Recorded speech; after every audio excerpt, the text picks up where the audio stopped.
দীর্ঘ প্রায় ৫ দশক পর নতুন অধ্যায়ে পা রাখল সিরিয়া। যুক্তরাষ্ট্রের সন্ত্রাসী রাষ্ট্রের তালিকা থেকে সিরিয়াকে বাদ দেওয়ার সিদ্ধান্তকে স্বাগত জানালেন প্রেসিডেন্ট আহমেদ আল শারা। তার ভাষায় অন্ধকারের বোঝা ঝেড়ে উন্নয়ন, পুনর্গঠন এবং পুনর্নির্মাণের পথে যাত্রা শুরু করেছে সিরিয়া। মার্কিন মিত্র ইসরায়েলের হামলার মধ্যেই ওয়াশিংটনের এই পদক্ষেপকে তাৎপর্যপূর্ণ বলে মনে করছেন বিশ্লেষকেরা।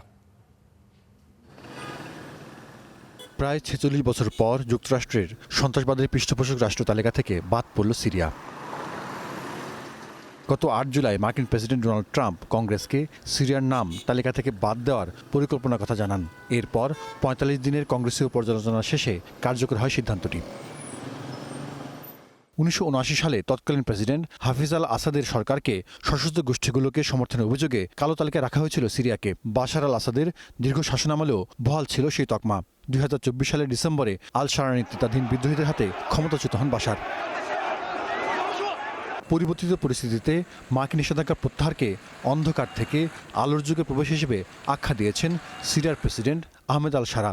কৃতজ্ঞতা জানান মার্কিন প্রেসিডেন্ট ডোনাল্ড ট্রাম্প ও সহযোগী দেশগুলোর প্রতি।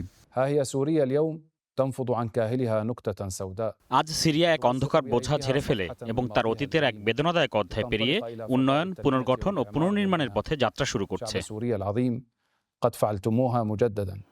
মার্কিন নিষেধাজ্ঞার বাধা দূর হওয়ায় বৈশ্বিক অর্থনৈতিক ব্যবস্থায় পুনরায় যুক্ত হওয়ার পথ খুলবে দামেস্কের। ব্যবসায়ীরাও দেখছেন নতুন সম্ভাবনা। এরই মধ্যে আন্তর্জাতিক আর্থিক প্রতিষ্ঠানগুলোর আগ্রহ দেখা গেছে। যুক্তরাষ্ট্রের সিদ্ধান্তে শুধু রাষ্ট্রীয় তালিকা থেকেই নয়, আল নুসরা ফ্রন্টও বিশেষভাবে চিহ্নিত বৈশ্বিক সন্ত্রাসী সংগঠনের তালিকা থেকে বাদ দেওয়া হয়েছে। ফলে যুক্তরাষ্ট্রের সন্ত্রাসবাদের রাষ্ট্রীয় পৃষ্ঠপোষক তালিকায় রয়েছে কেবল কিউবা, ইরান ও উত্তর কোরিয়া।